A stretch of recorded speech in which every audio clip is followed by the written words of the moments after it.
We there? Yep, I think we're there. Let's do it. Welcome, welcome all. Oh, that was loud, wasn't it? We have whiskey and we have cigars and we have guests. What more do you need? We don't need sanity. We don't need reality. Today. There is that today. But when it comes to logic and lots of opinions and facts, we have those. Is that logic? Did you say logic? Yep. He did. I did say logic, and I stand by my pronunciation of that word. Just making sure. And we will get into it. But first, we have whiskey and we have cigars we need to talk about. Ready, set, and go. We are the Old-Fashioned Dad Podcast, seeking to love dads and men through the person and work of Jesus Christ, while entering into tough conversations on marriage, mental health, sex, and parenting, all while sipping good whiskey. And we're back. We're here. We have guests that are drinking whiskey. Where's this whiskey from? This whiskey is from Montana. Willy's Distillery, Ennis, Montana, which I've never been to. I've been to Butte. Is that how you say it, Butte, or do you say it the other way? I've always said Butte. Do you say butt? No. Butt and Ennis. All right. Hey, butt and Ennis. It's good to have you back on, Stacy. Thanks. Ennis. Happy to be here. Honest Montana. If we had any listeners in Montana, we just lost all of them. Nonsense. We gained. Yeah, we might have. Mm-hmm. The 14-year-old boys are like, what? We're listening to those people who said honest. So we have batch number 83, bottled by, I can't even tell what that name is. What does that look like? A Tim? Tim. Probably a Tim or a Toy. Tim, Toy, or Troy? I don't know. They're all good Tony? bottlers. We're all good. Tag. All right. Tag. Why not? Tag from Montana. I'm going to try it. Everybody try it right now. Okay, go. Let's try it. I'll go.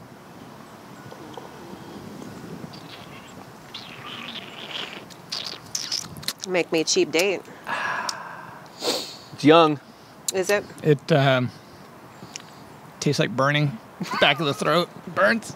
It's bitey. It burns. It's bitey. It's not something I'd drink every day. Okay. It's a little bitter on the It's not back end. terrible. Tasting the bitterness. I think honestly, like sweet. I think by itself it might it could stand to age a little longer, but maybe in a cocktail it'd probably do all right. Sure. Yeah. Like a little ginger shrub and some sparkling water. Old fashioned maybe. Yeah. Manhattan. Yeah, I think Needs a little sweet. I'd throw a little oak stave in it, age it up another 6 months. Oak stave, you say? Oak stave. Stave. Is I that got like nothing. a steak? Stave. Oak stab. Stave? All right. Anyway. Staff. You got a cigar over there. It smells really delicious. I hate you. I want to smoke one. It's been over 30 days, and I have not smoked one. And all kinds of... I appreciate you. All to Should we get trade places? the lower insurance rate. Sure. Good man. You want Good I man. don't know. It's gonna. Yeah, is it gonna I mess up had to do- chords? I had to We're do that mic'd for a up. while. If you guys are gonna do this, It's- you know, the I love you thing across me. You can't stand any of that backing marital away. BS. I just said I appreciate you. Not my thing. All that I don't know. Have you affection not and- been enjoying the cigar smoke on me? Anywho, all right. I appreciate you abstaining. Oh, got it. To get the. To You're the picture of self-control. yeah. It's very sexy, you. right? Thank you. Good job. Sexy. Thank you. That's what I Doing a appreciate. thing, he's gonna do the thing. So, So I'm smoking the El Gringo. ooh, that is Spanish for the gringo. Wow, we are in top form today. Oh, All right. What are we talking about today, Christian? So what are we talking about? Who are Well, these- you know what? who are these All right, young ladies all with right. us? These young ladies that tagged along are return guests. You're right. Which episode was that? No, That was so- episode 47, Good job. where we talked about. I know I did a little bit of research before this. Good job. I had to show up a little bit because these guests aren't. I mean, like they need to be wined and dined. Okay, this needs to be a show here. All right. We don't want any dining, but Episode 47, we talked about masculinity from a wife's perspective, got into toxic masculinity, that sort of stuff, with Stacy Manning and my lovely wife, Julia Bringolf. yep. Which to date is still one of the most listened to, downloaded episodes. that's right. It Yes. is. So let's go Cheers. ahead and beat that. Let's go ahead and beat that. Let's make today's episode, or whenever this is released, the most listened to. Okay. So you will have, by my feeling and sense, popular opinions to share on today's topic, which is dun da da da, the church and feminism.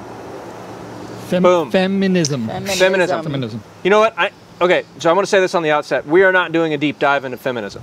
That is not what we're here to do. If that's what you came to hear on this podcast, go to another podcast.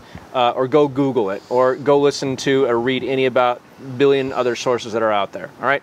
We're not doing a deep dive. We are giving cursory glance, hot takes. I really want a lot of hot takes. What is the hot take? Man. I know. Seriously. We're giving be facts. smart in snippets. He's saying bring it. Yep. Yeah. Witty and insightful. Be dropping mics And all over the place. Mic bombs. I want mic bombs. Okay. All right. Unpopular opinions. And unpopular opinions. And at the end of it, That's why they asked me back. at the end, maybe that's why the last episode you were on was the most listened to.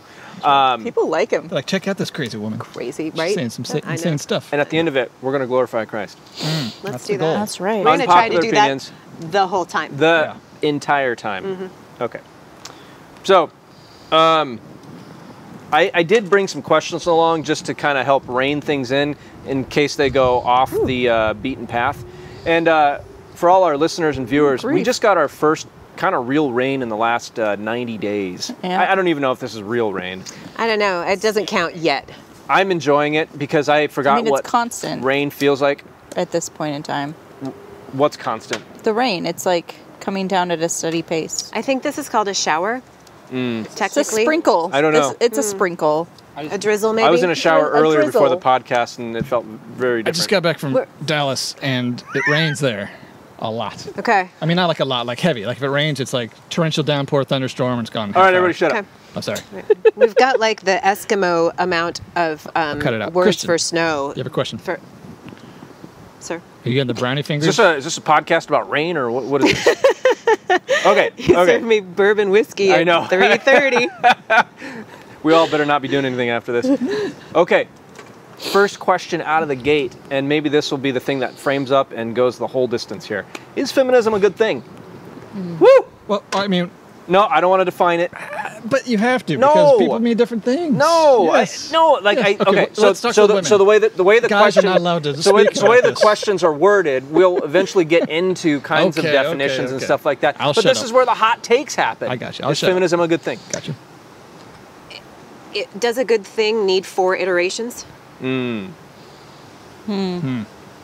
Now, 4 iterations, you mean like what? First wave, second, yeah, third, yeah. And whatever billion other waves are All going to the come after different it? waves, right? Yeah, okay. I mean, if it's such a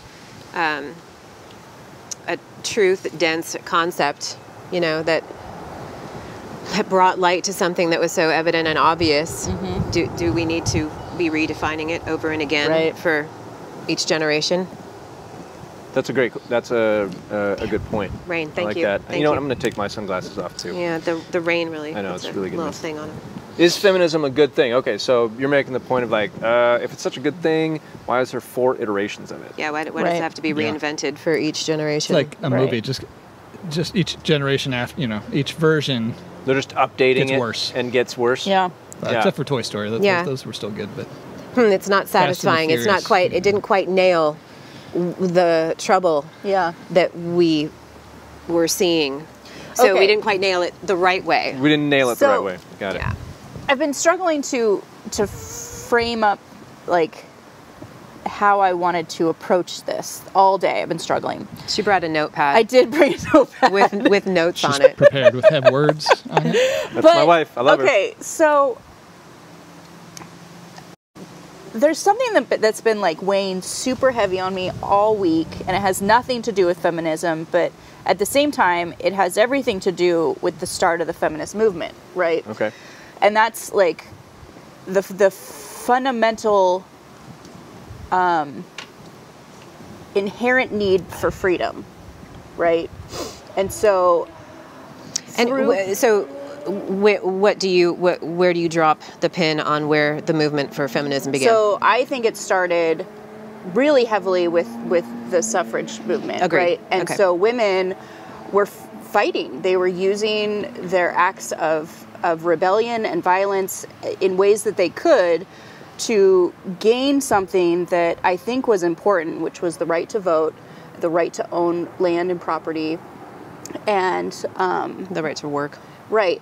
and the right to provide for themselves, because their only identity was, the only way that they could provide for themselves was to marry someone, and that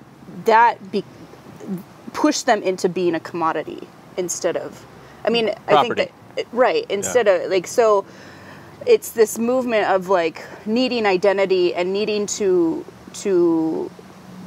like, if you're never going to marry a man, then, like, you can't just be destitute, right? Yeah. And that's kind of what that was. And their movement of seeking that freedom, and that's just inherent. That is inherent in us. And I have struggled with that all week with the politics that are happening in Washington. And so in that regard, I think that there was a need for some level of feminism. I don't like what that word has become. I think that the different levels has created it into something that is ugly and not glorifying to God. But it was something that still allowed for the biblical gender role models that exist, right? It was something that could happen for women to gain the ability to vote. It still could honor like biblical gender identity and all those things. It was the movements after that where women just continued to fight to be more than men, to gain, they would call it freedom, but it was the freedom of sexuality, the freedom of their body. But those things were against biblical intention, right? So I think it was after the 1920s, around the 1940s and 40s, 60s, where you start to see women exercising that freedom in an ungodly way and trying to become better. It was really like the strive of like becoming equal. They wanted to become equal to men, you know, the wage gap and all those things. But then it was just this like snowball into, well, let's be better. And now it's this like, let's be better than men, let's be greater than men. And it has created this whole devastation of gender identities and this whole devastation of gender roles. And now there's just like, you mean like it's pushed, like eliminating gender roles? And yeah. And you think it opened up the door to like the whole it did. LGBTQ and transgender absolutely. and all that? Yeah. So should we just go ahead and end the podcast? Because I think Julia just kind of like, I think she just kind of said everything. Yeah. So you kind of went through and answered all the questions. Well, there you go. I'm kidding. The one thing I would push back on is that it was not the women who were, on life's lower rungs that were responsible for the suffrage movement. They were well-heeled society women who needed something to do. And they didn't want women, their goal wasn't for women to be in factories, they wanted women to be in the boardroom. There was a selection, there was a pick and choose of, we want the freedom to have the power.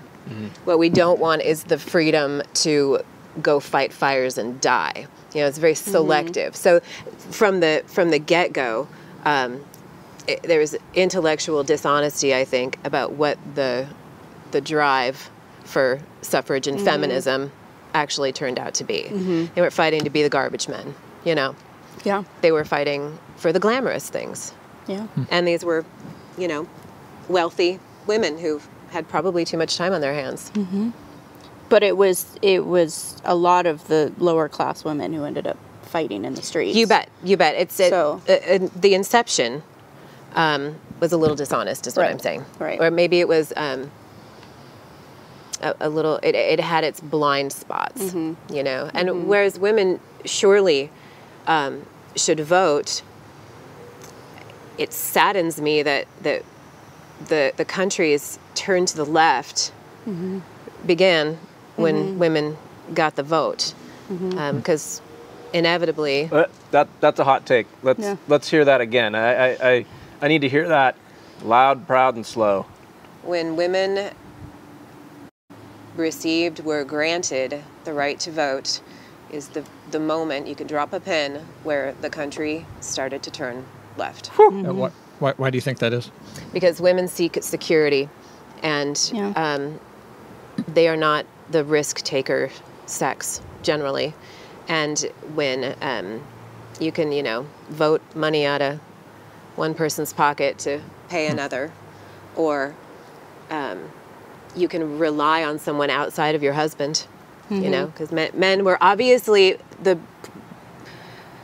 not enough men were taking care of business. I mean, it is a function of how the men were treating their women that this pendulum had to swing like this, right? Yeah. And when you have too many women that don't feel like they can rely on their husband, it comes from the vote, and it also comes from the power of the government stepping in and taking care of you when you have chosen poorly or end up divorced or abandoned or all the other crappy things that have gone on from time immemorial. Sure. It's interesting. I've never considered that before. That's interesting. It's original sin. Right? Just a little rewritten. In like cyclical form. So you're kind of touching on a point that I think goes nicely into the next question is, how did we get here? Like, why was there even the suffrage movement? I thought I already did that for you. But I want you to unpack it. Like, what's that? Sorry, that was me. Yeah, it was you. But how did we get here? Like, why did women need to fight? Like, let's say, you've got all these different, like you were saying, iterations of feminism. So first wave, like, how did we get there? Like, why did women even do that in the first place? Well, I mean, if you go back to, the dawn of civilization, right? Even understanding biblical principle is like, the man is the head of the house as Christ is the head of the church. Whew, another hot take, man. Right? And so if the man is the head of the house, there's a sense of power with that. Yep. But power corrupts. Yep. Every time, 100% of the time. Well, and with power comes responsibility. It's never. Think Spider-Man. It is the truth. I like my comics. It might be Stan Lee, okay, but it's the damn truth. It is. So I'm just saying, like, people look at the power side of things, right? And they look at the privilege of being served, right? But there's responsibility. If you're the leader, right? It's not just people do what I say. Right. It's also I take care of the people under me. Right. And so they're in your care. In a biblical world, that would happen. In a biblical world, yeah. So if a woman has nothing, and a man has everything, in terms of property or title or whatever it is that you want to call it, there's always going to be the men that don't take responsibility for their choices. Right? Like every man everywhere. I wouldn't say that. Speak for yourself. I'm perfect. Every man everywhere. So I think you're just, it's a fight of sin. And it's a fight of the original sin where Eve wanted knowledge and power and Adam advocated. Yeah, absolutely. And it's a cycle of that through the generations. Yeah. And so now we have, like, in the suffrage movement, you had a political system where and enough transfer of information that you could gain momentum. That women could have actual power, is that what you mean? Yeah. That they could in our system. That they could gain some sort of power within the system. Yeah. Well, I think that, using going back all the way back to Adam and Eve, and every Old Testament example that you can think of, like, women have always been second-class citizens, property. Second-class citizen actually might be an upgrade after you get out of the Old Testament, but have always been property. And that was never, ever God's design, ever. Because, when you go back to the Garden of Eden, Adam and Eve, sorry if this is going to piss off all the egalitarians out there, but it was complementary. Yeah. Right. They were side by side. They were distinct and different, but they complemented each other. And it was perfect. It was absolutely perfect. And so, but ever since the fall, and what's so frustrating in all these conversations around sexuality, around gender, around women's rights, men's rights, like the issue of sin is never talked about. The issue of sin is never talked, which is so core to why a lot of these issues are so pervasive. So God never designed women to be subjugated in the way that you've seen throughout history. God never designed that, but there definitely was a headship role that happened, right? But men being unbiblical in their sin of abdicating their responsibility and giving into sin and being tyrannical, philanderers, and I don't know, put another adjective in there. Well, not taking care of the women who were prostituting themselves, you know, not taking responsibility for the women who were in a situation where they had to sell themselves, couldn't provide for themselves. So in my mind, the feminist movement, the suffrage movement, really started with men abdicating their responsibility, right? But it took a government full of men to vote to give women the right to vote. Right. So and that's where you see, like, there are redemptive pieces, obviously, right? Like, if it wasn't for a government, or you had abolitionists that were Christians and people that love Jesus here in America, like, would we still have, like, you know, the slave movement that you saw back pre-Civil War? You had a lot of people that loved Jesus that worked really, really hard to redeem that, and not redeem slavery, but redeem more of a biblical system of everybody's made in the image of God, right? And so then slavery is abolished. So you do have, you know, God coming in and redeeming things, like the example you just gave. But I think men abdicating their responsibility is ultimately how we ended up with feminism, right? But then I look at say the first wave of feminism, and I think voting rights, simply being able to provide for yourself, and being somewhat autonomous. I was like, you know what? That's not necessarily bad in and of itself. So for first wave, we're talking basically the 30s to the 60s. No, the 1900s to the 20s. Yeah. Oh, okay. There you go. I don't know what I'm talking about. Yeah. That's Get why your I like timeline definitions. straight. So I like definitions. Okay. I didn't realize. I like definitions. I didn't realize second wave was so soon. Okay. Yeah, second wave. I mean, men. I wrote down first, second, third, fourth wave, hoping that somebody else would have a timeline to all that. Hilarious. Did you I put that in your notes? Didn't know research. I didn't write down the timelines, but I researched the timelines. Yeah. Bless So your heart. I have them in here. Good. Okay, so second wave So was... the second wave was like the 40s to the 60s, right? Okay. So men going to war, women going to the factories, Rosie the Riveter. right? Gotcha. And feeling like they're part of something greater. Sexual revolution, right? No, And- that comes 60s. next. Yeah, it's third wave. No, Yeah, is that's it? technically the second wave. Yes, So I was right. so it's going into the early 60s, Okay. right? So post-war, women get this sense of more autonomy, right? And then the men are coming back from war, and they're like, well, you want me to go back into the kitchen? Yeah. Right? There's that That would have tension. been very unfortunate. Right. Yeah. And so it was a rebellion against husbands. It was a rebellion against gender norms. It was a rebellion against, like, the expectation husbands had on their wives, right? Like physically and in intimate ways. And they're teaching their children, you don't have to live by this standard. So now the children are coming up in the 60s and 70s in the bra burning and, you know, all of the Which had its sexual merits, freedoms really. and Which has its some of merits. you. Most guys would agree. I'm just saying. No, please don't burn that, bro. Yeah. But that's where it starts to turn. Like, that's where it really starts to turn sour, and that's where it really starts to do a disservice to women and a service to men. Yes, which is actually a disservice.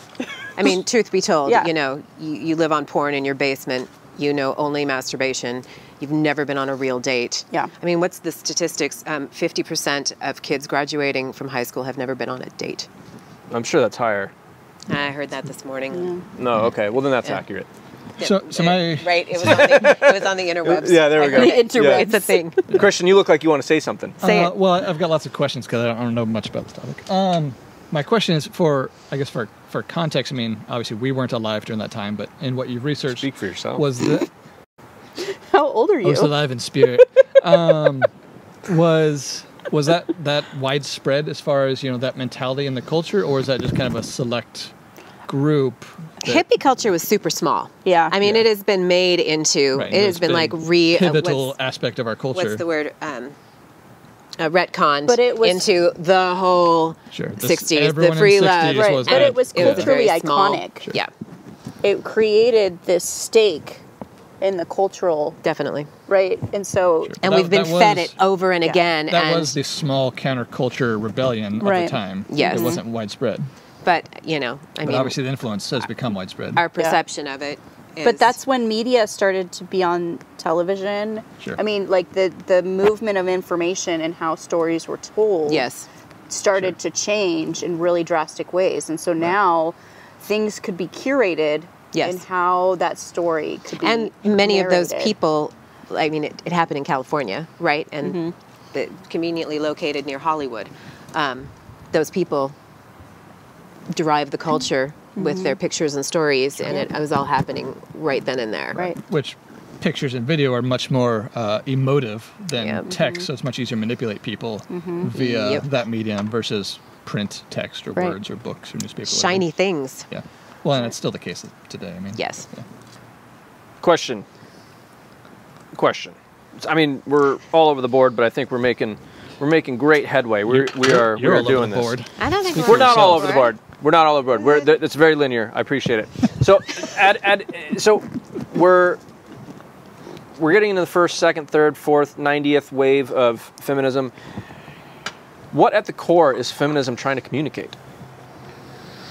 Because it seems like the feminism of today is communicating a different message than the feminism of 1900s. I mean, is there one concise agreement of what feminism is? It seems like there's all these kind of pet feminism issues these days. I think that the overarching theme of feminism is that men and women are exactly the same. Right, which is a lie. Well, and that men want to take advantage of women. Well, I got one other after you got all done with that. What's yours? Men aren't necessary. Also true. Right. Yeah. Because men want to take advantage I of don't. women. I don't think that was necessarily, again, not being there, but maybe in spirit I was there in the 1900s. I don't think that was necessarily the emphasis of first wave feminism, that men aren't necessary. I think the focus again was more like, hey, look, we just want to be at the table. That's all. Sure. I mean, Yes, it seems and like I think that there was also a grounding in reality. You know, when 7 out of your 14 children died, Yeah. life was a little more serious, and you knew how Yeah. necessary men were because they had to carry heavy shit for you. Yeah. But at the same time, if your husband is not listening to you, and you just And- want a seat at the table. right? And Yeah. so, I think that was a big one. Not for every household, but for a lot, is that, when Christian and I sit down to vote, we vote the same, right? I tell you how to vote. you mansplain to her how to vote. Well, Kidding. Everybody out Wow. there, jeez. Kidding. She Anyway. tells me how to vote. Come on. Anyway, but we talk about it, right? We talk about, Right. and then Right, we vote the egalitarian, same, every time. And so, if I had no right to vote, I would hope that would still be a conversation. I assumed But- that was right. part of the conversation, right? I assumed that not every man in the past was just some troglodyte ass who Good word. wouldn't wouldn't come home and sit down and talk to the woman that he deigned good enough to produce the next generation with, But right? if a woman is not being heard and her voice is not being heard by her husband, don't you think she's going to fight to have it heard by somebody else? I don't know what that means. Not necessarily. Are you saying that's why the suffrage movement I think it was a part of it. initiated, or that was a I catalyst? think it was a part of it. Is that when it comes to the vote, if a woman is not, if her voice is not being heard by her husband to say, this is what I think we should be standing on as a husband and wife, and the husband just goes out, doesn't even consult her, and just makes the vote however he wants. Don't you think she would say, well, where's my voice? What do I get to stand on? So, I'm going to say something potentially very unpopular. I love it. Oh, That's great. No, sweet. so it sounds like what you're saying is that initially the feminist movement was to give women a voice. you know, in voting specifically. But it seems like it very quickly became independence, and then morphed into how can we get rid of all distinctions and make women exactly like men, and we're going to trick them into believing that they want the same things. I think that's the snake oil, though. I think that's what they want people to think that it is. Who's they? The Society. Yeah, right. Them. They, them. I want to hear her unpopular opinion. Yeah. I think that after the experience of the last year and the revelation that we are absolutely lousy with morons and fools, I think that there was a very select few women who drove this movement, the elite, the high society women. The white affluent women. Nothing draws a crowd like a crowd. And a lot of women thought, this is a place to be. I don't know what it is, but there's a lot of women out here, and I'm pissed off and for all of these things. But for the, I don't think that there was a lot of high level thinking going on here. I think this was, I'm angry, let's break shit. Sure. Fair enough. Sure. Okay. Boom. If we've learned anything, There you go. angry people like to break shit. Mic drop. Right. Myself Right. And it's included. just, and because it's the same as it ever was, Yeah. right? I just don't see a lot of high level thinking going on out there. Surely the education was not available in a widespread way. The information was not available. Back then. Right. Right, yeah. Right. Okay. So do we have a lot of really well-informed women? No, we have mobs and pissed off ladies and men who aren't getting any. Sure. Who are like, hey, representative, I ain't getting any. You want to check, make this happen because my wife's a bitch. So coming back to Julia's, God, I love you. boom, another mic drop.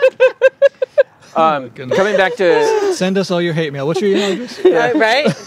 Right? I don't give an F. give0fs@hotmail.com. Yeah, right. Yeah, I wonder if that's That probably available. exists somewhere. What's your shirt say? Oh, my shirt. Everybody, Hey, everybody. Can you see read it? the shirt and then also tell us what the shirt says. That freedom is my second favorite F word. Can you guess what my first favorite is? Well, so far I haven't had to. I'm not going to have to edit out No bumps, any no. bleep anything. So I appreciate that. But Wait, just wait. yeah. The afternoon's young. To one of Julia's points, though, I wonder if you can throw this in the category of men abdicating their responsibility by like if women collectively were not being listened to, right, by their husband, could you say that's men abdicating their responsibility? Absolutely. Okay. And Because you're supposed to love your wife. Yeah. What does your wife like to do? Talk like every other woman. Does she feel loved when for she's me. not being listened to? Well, all right. I mean, you talk a lot. not as Come much on as me. now. Not as much as me. Not as much as he does. Bless you. Yeah, you guys are the exception, not the rule. Yeah. I talk way more. See, That's why we have a podcast, right? That is true. Okay, that's the complimentary Okay, nature. so we've kind of gone over, like, maybe briefly again, say, like, what is feminism trying to communicate? So you said, what did you say? Stacey? Oh, which thing? That men and women are no different. No different, right? Okay, so no real distinction. What did you say, Julia? What did I say? I said a lot of things. You did. What at the core is feminism trying to communicate? If you need a second, we'll come back to you. Well, she said be heard initially. I think be heard, have a place at the table. I think it was a drive for equality with men that just snowballed into what Too it much of a is. good thing. Sure. Start off with like equality, like genuine avalanche. equality, and turned into Just like Identical. any other sin. Yeah. You Yeah. know, it's like it's good to do something start with a good intention. in moderation Yeah. with Right. the good intentions. Right. And Okay. then you do all the things too much and it turns into a sin and an idol and Right.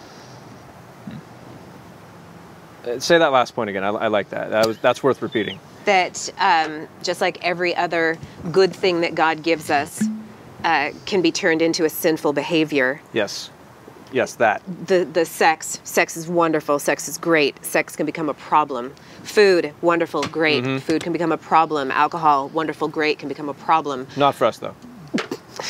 I'm sorry, only somebody who's struggling would need to qualify that. I didn't find that necessary.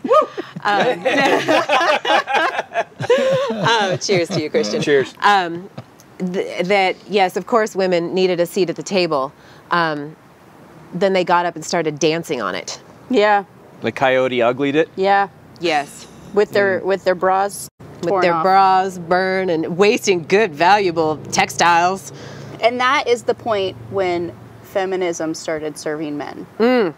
Okay. For sure. Whoa. So, I do want to capitalize on that point. So my point with like, or what I was saying, like, what at the core is feminism trying to communicate? Men aren't needed. Men aren't necessary. And that goes into a lot of other issues, especially like into racism as well.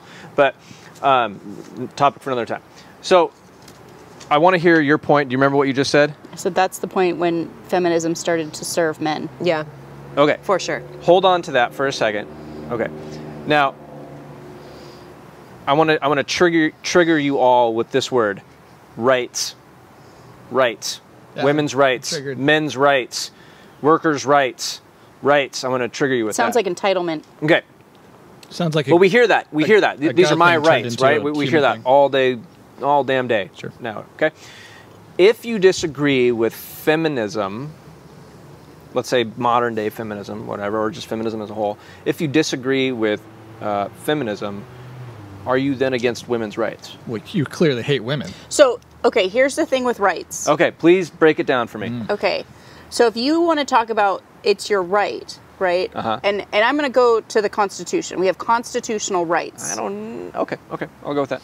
Okay. So you can say you can argue that the Constitution was written that these rights were given by God. These are our God-given rights, and the Constitution defends it. And so when you say these are my rights, has God given you those rights? Yes or no? And if the answer is no, then they are not your rights. It's not a right? Is that It's what you're not a saying? right. Okay. Yeah, it's important to define the term rights very specifically. Sure. The question to ask yourself, does somebody else have to provide this to me? And if that's the case, then it is not a right. You have no right to it. While it might be something that frankly allows you to live, Sure. you Maybe know, it's something that you need in society. maybe water, it may be doesn't food. mean- right. But Doesn't mean you're it's right. not an actual right. Right. You have the right to pursue these things, but you don't inherently have a right to them, Right. even if it costs you your existence. Like we have, like we have the right to life. Correct. Like to physically live. Yes. But we may not have the right to affordable housing. Oh, we do not have the right to affordable housing. We do Okay. not have the right to something that someone else has to provide for us. Period. I mean, it's really that simple. Okay. Okay, so then coming back to my question, I guess, if you disagree with feminism, then are you against women and their rights? Well, women's rights are the same as men's rights. Which are? Human rights. They're human rights. Right. Okay. And so they're complete. One has nothing to do with the other. So I mean, I guess that begs the question. I mean, what I'm thinking is, in the 1900s, did women not have the same rights as men? And at what point did they get those rights? And are we now just using that same vernacular but pushing something else? That's a good point.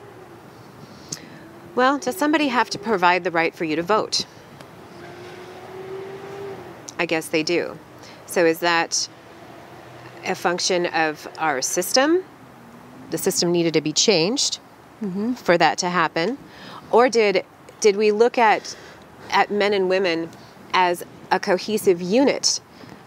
Whereas frankly, I think that I think that the limit to property owners only having the right to vote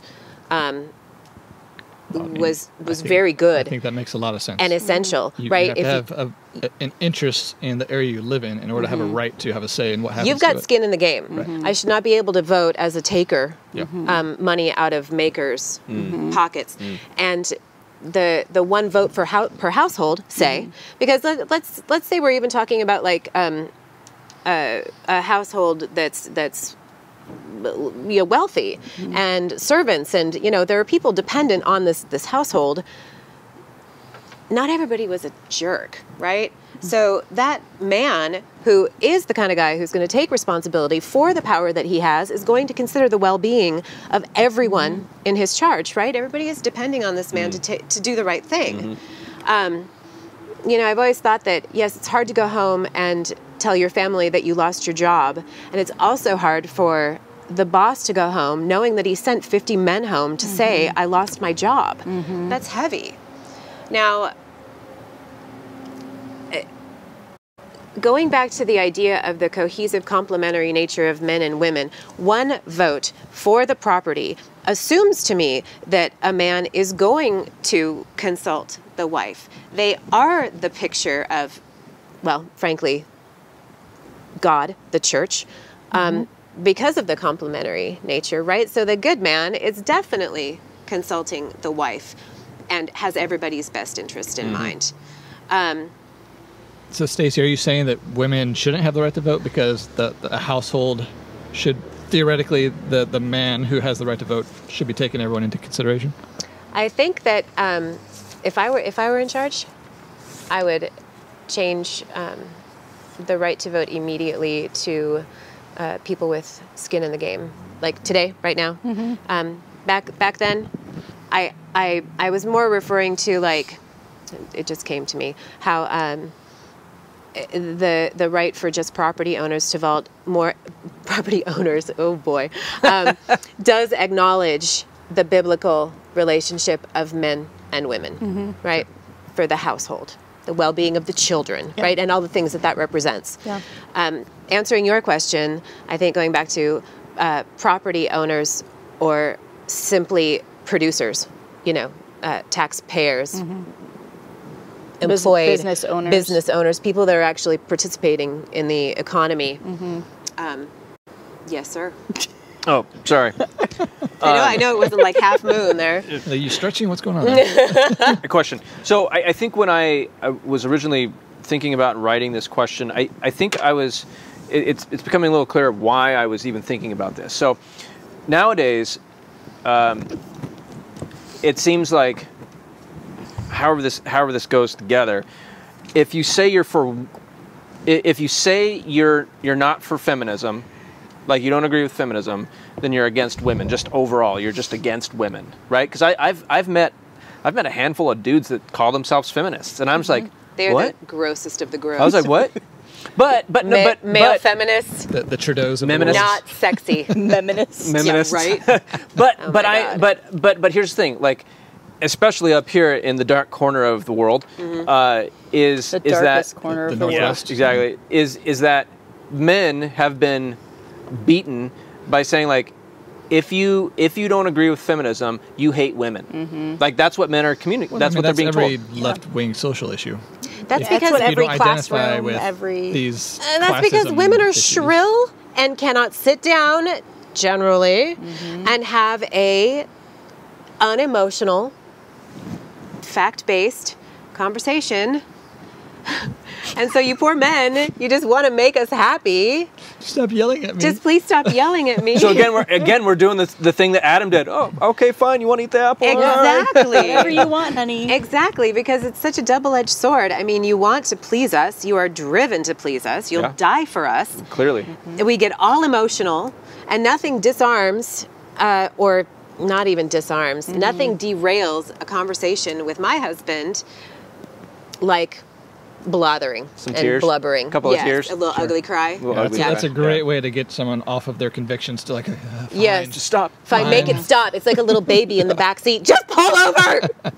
The baby is crying. So You know. to me it seems like you can say, like, hey, I don't agree with feminism, but I'm totally for women.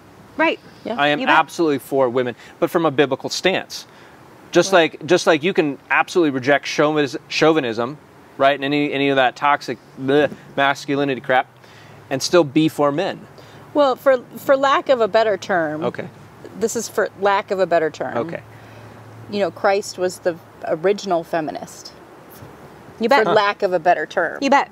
No, he was the first. he elevated women. Right. He venerated women. Sure. He valued women. Yep. Right, which was incredibly unpopular in his time. Can you imagine? That was countercultural. I mean. It was countercultural. He hung out with the woman at the well. Sure, which No. is scandalous. Yeah. Yeah. Well, Scandalous. women were his first witness after his resurrection. Which is not something you'd put in a story if you're trying to Mary like, and make Martha. a point. Like to trying to sell it. Right. Yeah. Yeah. Yeah, when in a world where 3 men had to say, yeah, she's raped. Yeah, not a thing. Yep. I think feminism really is rooted in hatred of men. Bingo.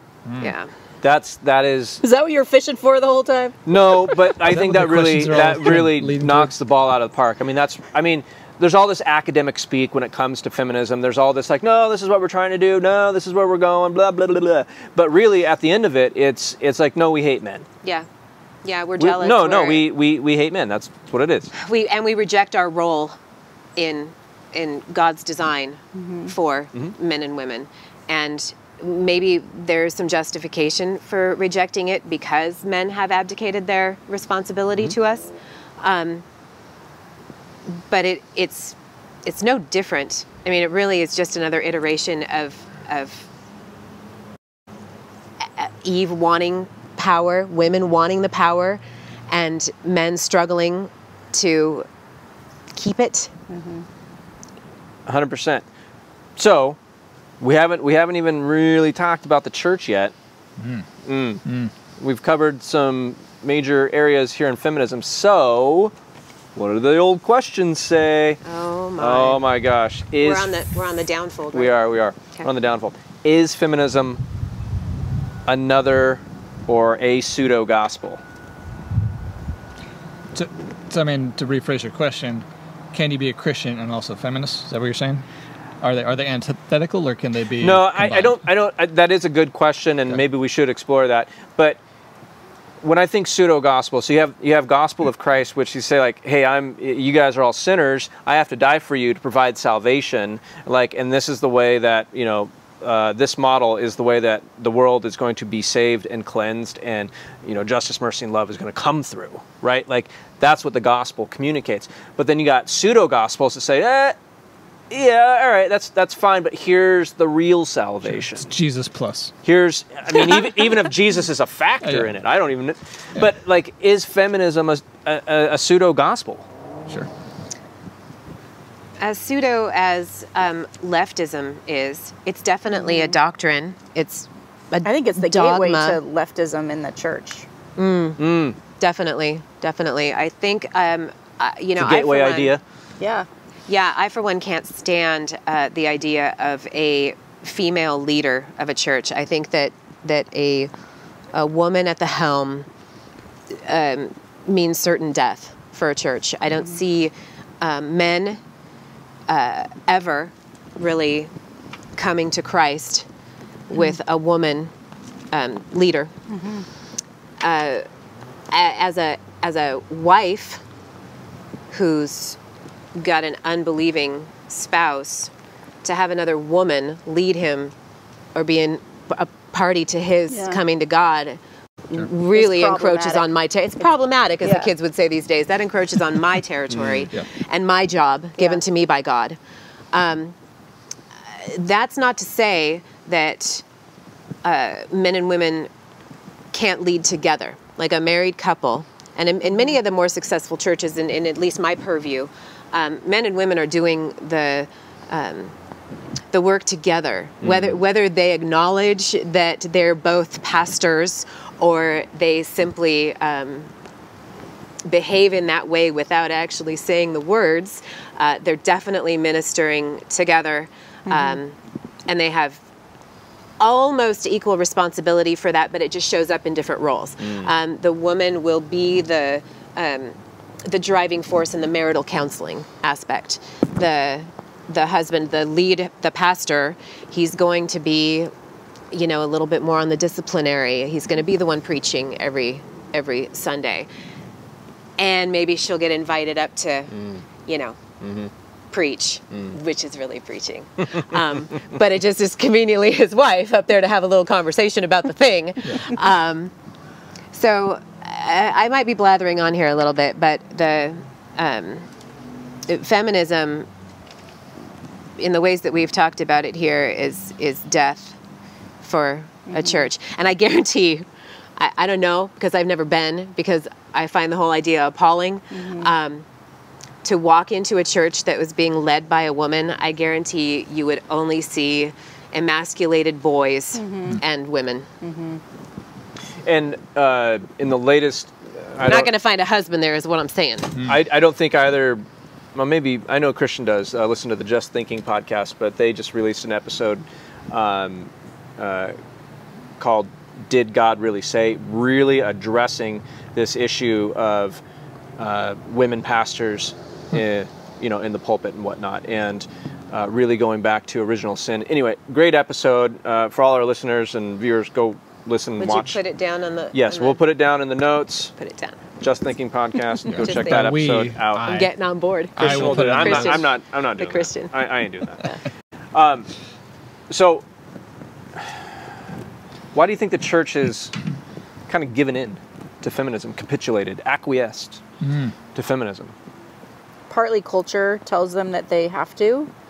Partly women are unrelenting, naggy bitches.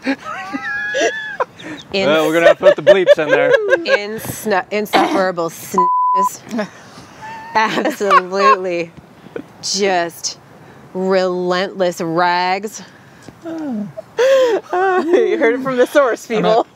I'm going to have to put a disclaimer. Our guests do not necessarily reflect the views of the host. Hey, I get to say that. I'm party of the actual group. That's true. You're a card-carrying member. Yeah, I am. Yes. I can talk you're in the union. More smack about redheads, You are too. in the union. That's right. Dues paying. Dues paying. Yep. I think that the mistake the church has made is... It has to do with all things culture. I would rather the church be small and fierce than, That's a good point. I like that point. weak and watered down. Weak and big. Yeah. Oh, hey, let's rock for Jesus. How else can we got to fill the pews. No, actually, what you need to do is screw your 501c3, talk politics from the pulpit, say what you effing mean, because this is the culture and we are losing, and screw you guys. There's the door. Don't let it hit you on the way out. If you can't actually hear the truth, then it's not for you. And we're going to do it so right. We're going to be such salt and light because we are in the truth. We are doing it properly as Jesus prescribed. Yep. That we are going to look so just delightfully attractive. Yes, that they will turn different, back. radically different than the culture. Really different. Yeah. Not just like, they add And Jesus to the functionally culture. different. Yes, not mealy mouth, but really, really different. Yeah. Like Mealy mouth. the fear of actually standing on principle. That sounds pretty unpopular. I mean, Does it kind of make you feel a little bit crunchy? Oh. He needs to change his diaper. Well, I think that... Not like I'm passionate about that or anything. No, it doesn't seem like you have any, real strong you opinions don't really on care. that. Nah. Whatever. Onions, Whatever. garlic, and, the church. I mean, I think the church has capitulated to... I just wanted to say that word again, capitulated. It's a good word. It's big. To prove you can still Did you pronounce learn it. Yeah. that? Did you learn that? Did you learn that in college, smart man? No, Those are out of big college Webster's words. Dictionary. I learned it on Words with Friends. Wikipedia. The church has given in because the church is weak. The church no longer has an elevated view of Christ. Talking Big C Church in America. Big C Church in America no longer cares from an evangelical sense that what the Bible says is God's truth. Every single word in it, it does not return void. No longer holds that viewpoint. That stuff was contextual for then. Right now, we get to kind of add what we want to put in. Like we get to paint now what God didn't finish. Sure, we could pick and choose what's offensive Jesus or not. bless. Yeah. Well, like I think a good example is the tendency for us as Americans to think that like demons are a thing of the past, right? Yeah. That Spiritual happened to warfare is those not a thing, yeah. those folks back there. Our arrogance to think that the stories of the Bible, that the kind of things that Jesus encountered and what was really happening to people has been so sanitized in our country. Yeah. I don't think we have the right to believe, oh, that was just those old folks, right? It's utter arrogance to think that people are not demon possessed. Hearing me say those words as an American, I'm like, you sound crazy. Oh my God, where are the snakes, right? I think that's what you call. I think get some charming going on. I think that's what you call, like, somebody else coined it, chronological snobbery. Yes. Right.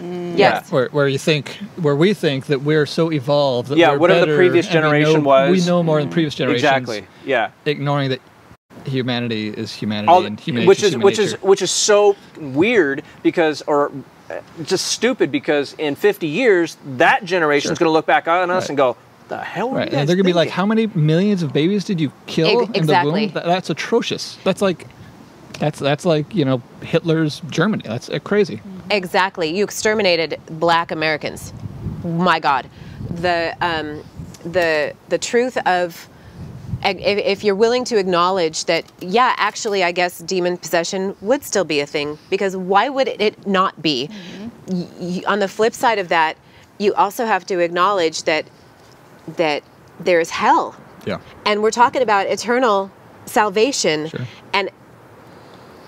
And how could that be watered down, right? That can't be watered down. Right. And so the rockin' for Jesus and the how can we attract, all the people, I think the church has forgotten that we're talking about eternity. Yeah. Well, we're talking about people's souls. Right. Well, and I think it makes sense that, like, that's a good point. Where we feel isolated from that stuff and it feels archaic, because when you get a society that's affluent, and I mean, like, I think about it like when I go on hikes or I camp or backpack, whatever, like, I feel way closer to God. Yeah. I don't have the insulation of an artificial house to make me think that I'm in control and safe in the world. So true. But I mean, I think that just goes hand in hand. You see that throughout societies. As they become more affluent, they start thinking that they're God instead of relying on God. And don't you think the enemy, the large enemy, whether it's just, ourselves or an existential force, would use those things against us, and our affluence. I mean, we're not going to talk about demon possession in this country because we're erudite and sophisticated, right? Sure. We're not going to talk about the real issue, which is a spiritual warfare. Yes, but that's going on in third world countries. I mean, we all know missionaries who have come back and insulated from it, you won't believe what I saw. Right. I've seen healings. And these are I've known people that I'm like, you're well educated and sound and intelligent, and I would trust you with my children and my own life, and you're telling me that you saw someone healed. You're telling me that you've seen someone possessed. Right. It's stuff we have trouble believing because we don't have to. Right. Right. Well, I mean, and that's the hard part is, like, when you're comfortable, there's really no need for God or no need to believe in God. Yeah. When you're comfortable. Right. And America has gotten comfortable. I mean, at one point we were a really God-fearing nation, and there was a lot of adversity, and there was a lot of need to actually believe in God. But as we've gotten comfortable, we've become God. We are so comfortable in our material things, but we have never been so uncomfortable as human beings, and with one another. We've kind of lost the narrative that knits us all together. And when you become as comfortable as we've become, then I think you begin to create all these new ideologies, these new theologies, these new perspectives to give your life meaning, because now you have everything that you want, but life still feels meaningless, because rather than going back to the God that created you and gave you life, because that would make more sense, we go out and we create these dumb ideologies that we think are benefiting us and everybody else, but are really harming generations of people. We go out and create conflict and division based off of, we need a mission in life, we need a purpose, and so my life is so comfortable. Hey, this Black Lives Matter thing seems like a good thing to jump on. It's like the group dynamic of the individual who has never confronted strife, has had everything silver spooned, that they go out and get knocked up or make a train wreck of their life when they had all of the things, because their life was a bounty, and it's just not. They need something to struggle with. Sure. So then when you put that on a societal scale, Right. that's exactly the same thing that's happening now. Well, it's kind of the irony, too, of when you never have those struggles in life, you don't develop wisdom, you don't develop strength and discernment. And so you may be given everything in life, but you just destroy it all because you don't know any better. Right. You know, one of the most interesting things, you remember the biodome? Yeah. Okay. Pauly Shore. The That's what I'm actual thinking about. biodome. That's what I'm saying about Pauly Shore. Okay, so not the movie. No, I'm showing my age here. There was an actual biodome, right? And they the scientists all went in there, and they were going to live like in a there. year? Yes. Yeah. And the most striking result of the biodome for me was the resulting trees. So the trees that they planted in the biodome, they grew tall, but they bent over. Because what they discovered is that trees get stronger because the wind blows on them. Yep. They interesting. have to face a force. The adversity makes them stronger. Yeah. Exactly. It forces the roots to grow deeper. Which is a truism in life. I mean, Because they want to survive. whether it's humans or nature, Yes. it's the struggle. I mean, it's like butterflies, right? When the caterpillars come out of the cocoon, Squeeze out. you help them out, they're going to wither and die because they didn't get the strength of the struggle of getting out of that cocoon. Exactly. I don't know where that came from. So Same place the biodome came from, trust me. My I still like ass. the Pauly Shore. Fine, I might have I know, to I'm gonna go watch that look tonight. that up on the YouTube. I know, me too. So I think we're kind of already getting into how do we respond to alternative ideologies that will go against the gospel, and I think what we're saying here is like feminism is contrary to the gospel. It is it is not a salvific ideology. And by feminism, you mean essentially an ideology that pits the nature of men against the nature of women. Against the nature. Yeah, and that is what feminism is doing. Whatever the etiology, the beginnings of feminism, was born in like, hey, we don't want to be treated like crap anymore. We want a place at the table, like which I think there is some biblicalness in that. Sure. Because like all of us are made in the image of God. Like at some point, men, maybe back towards Adam, like forgot the imago Dei of women. Like women are made in the image of God, and so then you got in the 1900s, women pushing like, hey, can we just be treated like in the image of God? But obviously that that like all things that human beings touch turns to crap and is distorted and corrupted, and so we respond and we reject the theology of sorts or whatnot, the gospel of feminism, saying like, well, men aren't necessary, women are better than men, because like that ultimately leads to more division, and that ultimately leads to more disparity, I think, amongst the genders and relationships. And so we say, okay, well, what does Christ have to say on the matter? Well, Jesus Christ says, look, I'm Lord, I'm King, I'm God. And you put your salvation, you put your hope in me, not necessarily your hope in getting equality amongst the genders. You put your hope in me that, and your identity is in me, so that you can live. Yes. So I mean, does that to push back a little? Or Fine. Push away. I'll push. So does that mean that if we're trusting in Jesus, we don't advocate for the injustices we see? No, I think because we're Christians, we advocate for the injustices that we see. But I think that we have to be wise and discerning on what we consider an injustice. So we have to use God's definitions. Yes. On what injustice is. Yeah, you can't, because nowadays everybody goes out and say, well, it's an injustice that somebody has to pay rent. Sure. Like, is that an injustice? It's injustice that someone says a mean word to me and I'm offended. Yeah, so we have to be very clear on what actually is an injustice. Microaggressions. Just like the word trauma gets overused, just like the word abuse gets overused. Like when everything's abuse, nothing's abuse. When everything's traumatic, nothing's traumatic. Right. Okay, I think injustice go is the infringement on our God-given rights. That's what injustice is. So as Christians, we prayerfully look at the different injustices that are out there and we weigh them out, and we ask God, we say, hey, Lord, how do we go to bat, for let's say widows and orphans Like how do we do that? Or people that are being, mothers and daughters being killed, say in Afghanistan or something like that. How do we go to bat? Because that's injustice. Yeah.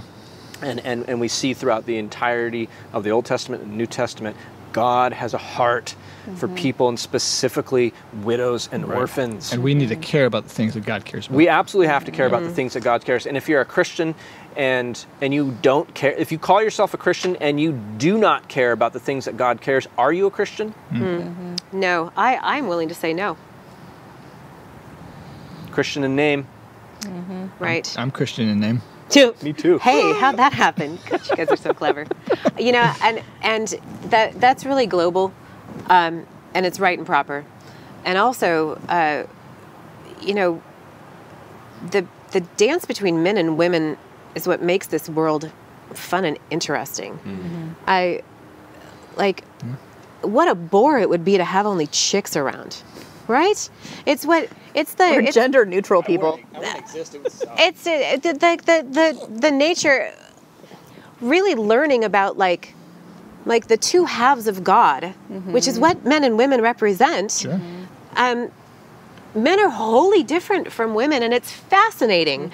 And it's a source of knowledge and information about our Creator to understand the beautiful differences between us. Yep. And, the yin and the yang symbol is far older than Christianity. Yeah. This has kind of been understood by people for eons. Right. To just eschew the beauty of men under the veil of hatred, and I think fear. You want to talk? Finish. Is to really totally miss out on depth and wisdom and joy and comedy. Yeah. Sir. I love how you articulate that. And it's interesting because, we talk a lot in our culture about diversity and the strength of people being different, except for feminism, and where we're no, they should be exactly the same. It's no, there's this joy and magic of how different God made men and women. Yes. In order to enjoy each other. Because when I meet someone who's exactly like me, fucking drive me nuts. Right? I hate it. You're going to have to bleep your own I am. self. Damn it. I don't like myself. Get away from me. He beat me to the F-bomb. I did. I'm so happy about that. So proud. You see how much fun this is, people. I mean, and just to spend your life, nuts and bolts, to spend your life spending any time on hatred and envy of something you could never have, because you were not put on this earth to be a man as a woman, and vice versa. This is your experience to live, and live into it as deeply and freely and appreciatively as you possibly can, because this is what you're here to learn. And we are absolutely, our soul is expressed through the bodies that we have been given. And, we're not separate things. My body is just not a thing. It's not something that I can choose for it to be. It is what God intended for me to live into with my God-given spirit. And that matters. So living deeply into it and embracing it for what it is and appreciating the utter opposite of it is enlightenment beyond some freaking feminist studies or, some other bullshit degree that you get at some leftist nonsense school that you're going to regret. And pay loans on forever. Oh my gosh. Sorry, I don't know if we have anything else to add to that. The only thing I'm going to add to this is I didn't even see my soapbox. that was Oh my God, it's here. I appreciated the sermon. It was great. I'm going to say this, and then we can close out. How about that? We're good? Yeah? Good? Okay. It's your podcast, whatever. Oh, Do whatever you want. it's 4:30. I got to pick up my kid. Jesus is the greater form of salvation and will always be the greater form of salvation than what feminism offers. Amen. Yep. And that is who we should be striving to be modeled after. That is who we should be striving to follow. That is who we should be striving to have characterize all of our relationships. And that is a good and wonderful thing, because equality, love, mercy, and diversity exists under the banner of Christ, and it is far better than anything feminism will ever offer. Testify. Okay. That's it, everybody. Thanks for playing. I'm good. Okay, well, we love you, moms and dads. Thanks for listening. Thanks for watching. Hit us up on all the socials. Please leave a review because that actually helps us. That's actually a good thing. I can't tell you how many times I've asked that. Leave a damn review already. Leave a review. What the hell's wrong with you? Also, go check out her book, Them Before Us. Oh, yeah. Why don't I bring one? Yeah. Why don't you have one? Go check out that book. We'll put the... it's a fantastic book. Them Before Us, fantastic organization. It's got a really good thing on rights, too, that'll help you to make the case. 3 ways you can figure out. It's like an early part of the book on rights. That's good. It's really, really well defined. We thought a lot about it. Please check them out. Go check out Just Thinking podcast on the latest episode. We'll put all this in there. Check out the episode 47 on toxic masculinity on our podcast. We're praying for you. We love you. Thank you, Stacy. Thank you, Julia. And I don't know, I guess thank you, Christian. Thank you, Christian. I'm just here to be comic relief. You're just here for the whiskey? Well done, sir. Too. Until next time, everybody, chill out.